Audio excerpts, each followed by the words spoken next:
Earth and civilization as we know it has come a long way in the past 200,000 years and has experienced a multitude of changes in that time. The human species has only existed for a mere 0.0015% of the immense 13.7 billion year age of the universe. However, humanity has conquered some of the most daunting tasks in that time period. We have come from hunting and gathering in the fields of Africa to colonizing the entire planet in a time period that is relatively a blink of an eye on the cosmic level. Some of the greatest minds to ever exist have helped push modern civilization forward and achieve goals that were once thought to be impossible. In just the past 150 years, we have gone from being stuck to the Earth's soil to landing on our closest cosmic neighbor, the Moon. Humanity's success is nothing short of spectacular, but on the universal scale, we may be rather insignificant. What would happen if we met an advanced alien species with technology more advanced than we could ever imagine?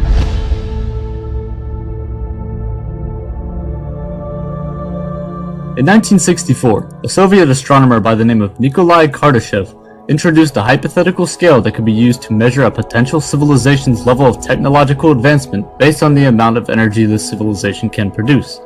It is known today as the Kardashev scale. The scale has three traditional types, but many extensions and modifications to the scale have been proposed since its creation.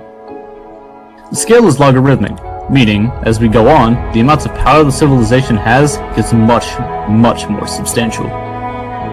In 1964, Kardashev defined the three base levels of civilization based on the power available to them. Type 1, the smallest of the original types, is also called a planetary civilization. This is most similar to our good old friend, Earth. Type 1 civilizations are capable of storing and using all of the energy which reaches this planet from its host star, which, in our case, is the Sun. This amount of energy would amount to an enormous 7 times 10 to the 17 watts. Notice how I said most similar though, as our modern civilization here on Earth does not quite exactly fit into the Type 1 civilization category. Yes, I know, we pathetic humans can't even fit into the lowest level of the advanced civilizations. Rather than fitting into a Type 1 civilization, we humans lie in one of the extended types of civilizations, Type 0. You see, when this scale was proposed, famous astronomer and astrophysicist Carl Sagan produced a formula to define a certain hypothetical civilization's Kardashev rating. This is that formula, where K represents a hypothetical civilization's Kardashev rating, while P represents the amount of power the civilization uses in watts. A proposed Type 0 civilization will control approximately 1 megawatt, or 1 million watts of power, which is minuscule compared to the amount of power we use on a daily basis. In 2015 alone, the total world energy consumption was 17.35 terawatts, or this huge number. Plugging this number into P and cranking out the numbers, our Kardashev rating as a civilization would be approximately a Type 0.72. Even as a civilization with 7 billion humans on our planet, 12 of which adventured to the Moon, with spacecraft sent billions of miles into the abyss of interstellar space and plans to colonize Mars in the near future, we still only score a measly 0.72 on the Kardashev scale. According to Carl Sagan, humanity is going through a phase of technical adolescence, typical of a civilization about to integrate the Type 1 Kardashev scale. Michio Kaku, another brilliant theoretical physicist, suggests that humans may attain Type 1 status in the next 100 to 200 years, Type 2 status in perhaps the next few thousand years, and Type 3 status in 100,000 to 1 million years. This really goes to show the truly immense timescales it would take to advance to the next type of civilization. However, we are heading towards becoming a Type 1 civilization in the next couple hundred years or so, and this is a huge step for humanity. As a Type 1 civilization, we would have complete control over our own planet. Perhaps we could influence the weather, change the geological makeup of our own planet, and much more. However, even this amount of power is tiny compared to the next type of civilization, Type 2. A Type 2 civilization, also referred to as a stellar civilization, can control the total energy of its host star, and transfer the energy throughout the entire solar system. One popular hypothesized device used to harness the entire energy output of a Type 2 civilization's host star are called Dyson structures.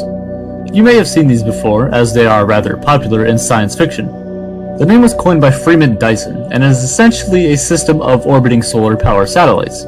Basically, it's an insanely massive hollow sphere built around a civilization's host star to milk all of the energy from it. Zephyrus made a great video on this idea, and you should definitely check it out. I'll be sure to leave a link to it in the description. But back on topic.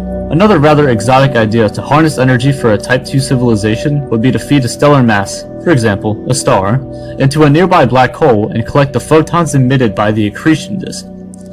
Now, how a civilization could somehow deposit a star into a black hole is beyond me, but it is a means of energy nonetheless. A Type 2 civilization would not only build these supermassive structures, but would control and live within them. They would control every single planet in their solar system, mine all the asteroids at their leisure, and essentially do whatever they want inside the solar neighborhood. The amount of power the civilization would have is remarkable, but is nothing when compared to a Type 3 civilization. A Type 3 civilization, also referred to as a galactic civilization, can control the total energy of its entire host galaxy. The amount of power this civilization would have is truly frightening, and is sorta in the realm of science fiction, but I'll cover it anyway. You see, this civilization would function extremely similar to the way a Type 2 civilization would work. It would harness the power of stars, mine planets and asteroids, and so on, but not only for one star, but for billions of stars.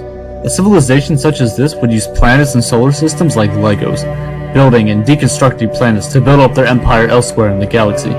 The galaxy would seemingly become their playground, and everything they do and use is merely a toy. Harnessing the energy of quasars would be like hitting the lottery for them. The supermassive black hole at the center of their galaxy could be used as an energy source for a Type 3 civilization. Galactic real estate would become a reality, with planets, stars, or even complete solar systems being auctioned off by some supreme leader. Interestingly enough, this hypothetical galaxy may not even be noticeable. If such a civilization did exist, all of the energy from the stars would be held and used for whatever the civilization may need.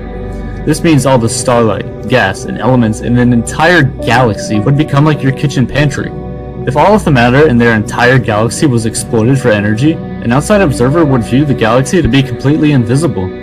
It would appear as if there were a hole in the galaxy, or, if they have colonized the entire galaxy, perhaps nothing at all.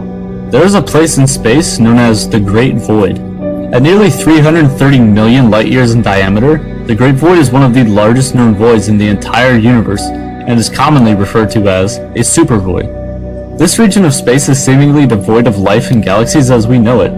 A region of space with such a massive size as the Great Void contains, scientists estimate that there should be at least 2,000 galaxies in this area of space. But, to date, there have only been 60 galaxies that have been discovered in the Great Void. This is a mere 3% of the amount of galaxies that should occupy an area this large. So, where are they? Could it be Type 3 civilizations completely dominating an entire region of space, milking a 330 million light-year wide region for resources? Leave your thoughts in the comments below, and I'll be sure to respond to them as quickly as I can. Thanks for watching.